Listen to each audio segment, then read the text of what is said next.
Hello everybody, welcome back to my movie review series. Today we'll be discussing The Mist. Just finished watching this one for free on Pluto TV. So there's another one, Hancock was on there, so I'll do that one tomorrow, or maybe tonight even. I like that one as well. But this is a movie I wanted to review for a while. I remember certainly liking the ending of this one.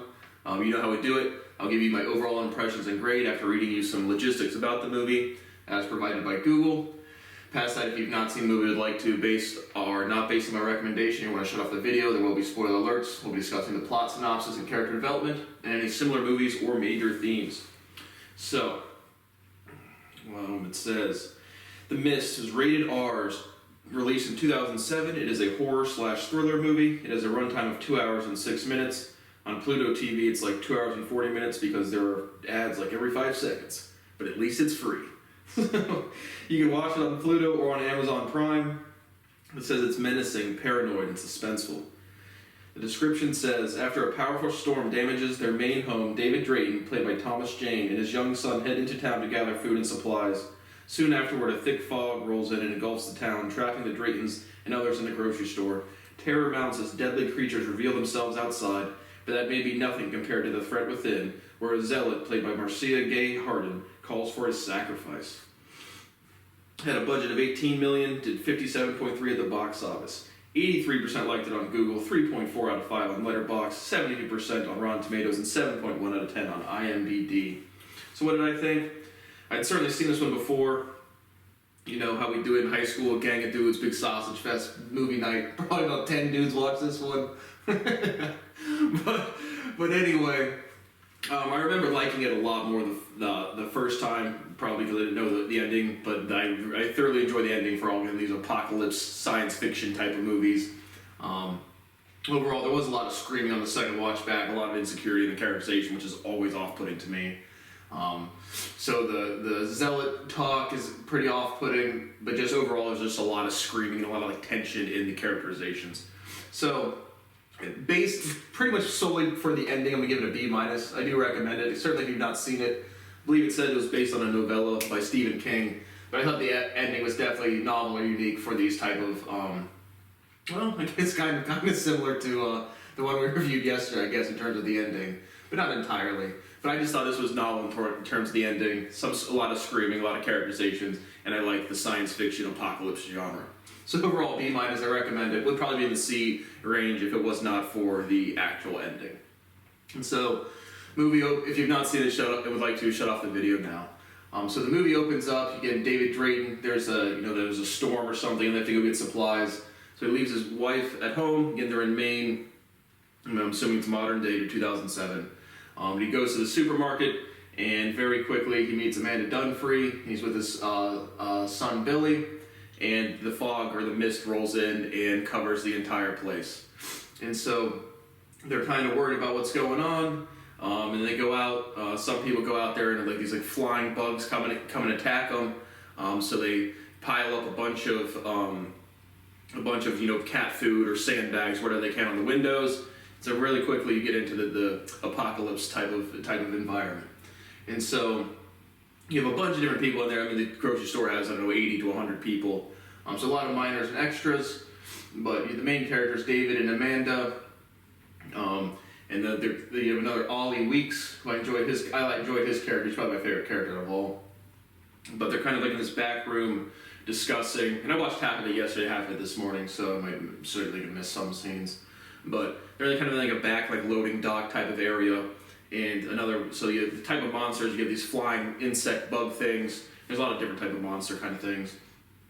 And they're in this back room, and a big octopus thing comes under the trolley gate, or just the gate to let in products or box trucks or whatever.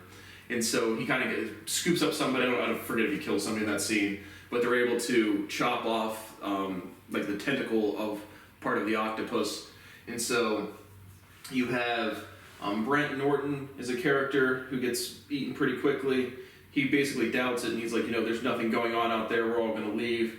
And so him and maybe a couple other dudes decide, we're just going to go out into the mist. And so the time frame of the movie, I don't know, it's a couple days or maybe a week or so. But the monsters are more prevalent at night, but they certainly are prevalent in the day as well, just wherever the mist is at.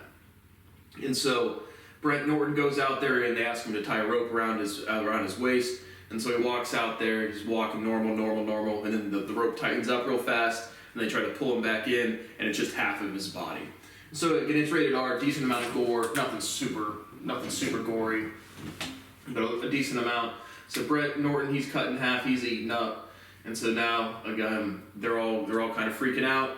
You have Mrs. Carmody who becomes the zealot, and basically she did a bunch of broken Bible talk, but the characterization is like she is the vessel, she is the zealot that can preach to the people, and so they're getting kind of worried by today she's got 4 people following her, tomorrow she's gonna have 8, and so forth and so on. And so the next kind of thing that happens is they decide that they need to go to the pharmacy next door to gather needed supplies and just painkillers, penicillin, whatever medicines they can get.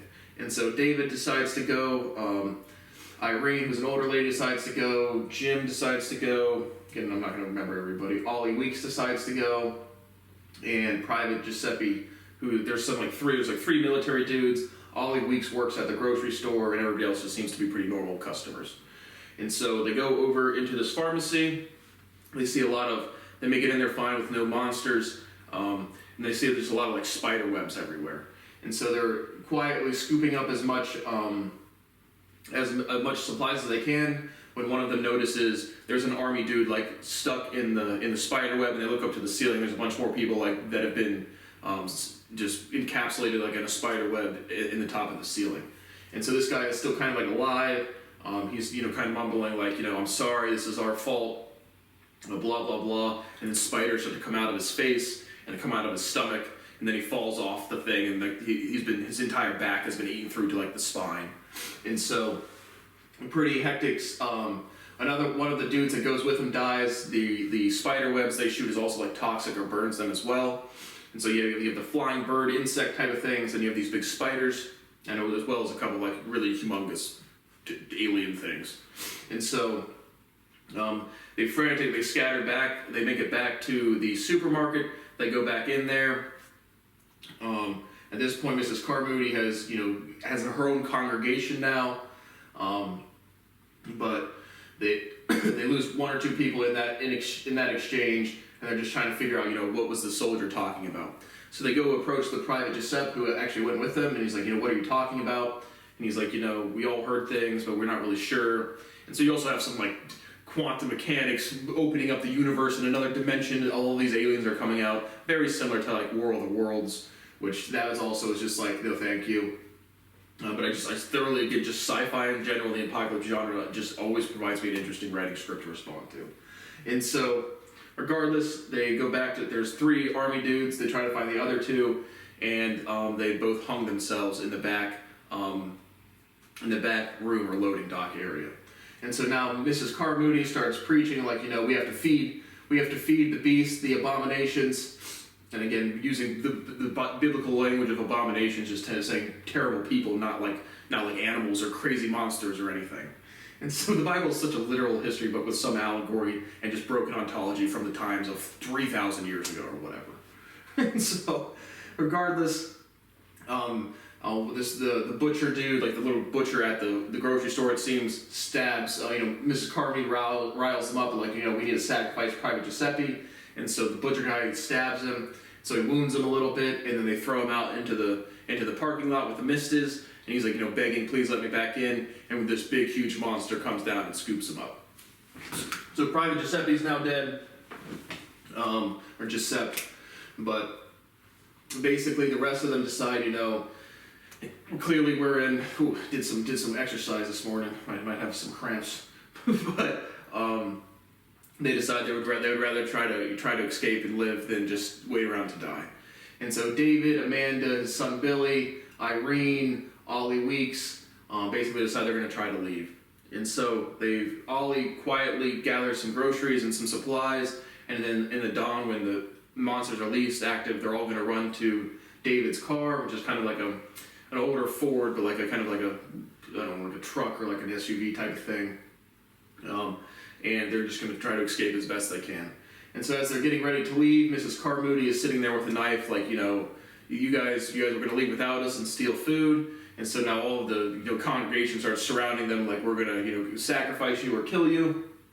And Ollie Weeks pulls up with a little revolver and shoots Mrs. Carmody in the stomach and then executes her and shoots her in the head. So Ollie Weeks takes down the zealot, which I thought that was probably one of the best scenes in the movie besides the actual ending. Just seeing Mrs. Carmody get popped was nice. But regardless, so now Ollie's pointing guns and they're slowly kind of getting towards the door so they can escape. And so they, there's probably 7 of them or whatever, and then they run out there. 2 of them get eaten up by these big monsters, and the rest of them make it into the car. Fortunately, Ollie is one of the dudes that gets eaten up. He was my favorite character in the movie. But as he's getting his head ripped off by this giant monster, the gun, the little revolver he has, falls on the hood of the car. So Ollie is now dead. The rest of them are trying to leave, and David, we clearly could use the weapon, and so he reaches out of the car. He's trying to opens the door, try to reach out, grab the gun. He's able to grab the gun just in time as one of these spider-looking monsters comes to eat them. And so it cracks the windshield, but they are able to escape. And so they drive down. They're driving away from Maine, and they're just driving as far as they can. And so getting towards the end of the movie, they're driving. They kind of run out of gas. They see this huge monster walk over them, and David basically counts the bullets, and they're all implied that they're just going to kill themselves. But they have 4 bullets and 5 people left, and so David's like, I'll figure something out because I don't want my kid or the rest of you guys to get mauled to death by these, terrible monsters. And so then they, have a scene where they're just showing the car outside. You see 4 pops, 4 gunfires, and so Billy's dead, Amanda's dead. Irene's dead, I think Jim is the other guy, but there's one other guy in the car. But so David had popped them all out of sympathy and to put them out of their misery and so not to get mauled. And then not 5 seconds later, he hears this big noise coming. He's outside the car come on, take me, eat me up already. And it's the military, and the mist is clearing, and they're rescuing a bunch of people. So I just thought that the novelty to the ending was actually there, especially the first time watching it. But just, the distraughtness of, truly trying to show sympathy and empathy towards your, to people in your life, to not get absolutely destroyed by these monsters. And then 5 seconds later, you guys would have been safe. So I thought that was good juxtaposition of just morality and life events or unfortunateness. But besides that, the movie was less entertaining than I remember watching it the first time. Really enjoyed the ending, but a lot of screaming, a lot of insecurity in the characterizations. So overall, lower end of entertaining. I did enjoy it, and I thought the ending was definitely novel amongst all of these movies I've watched. So thank you for watching my review of The Mist, and I will see you on the next one.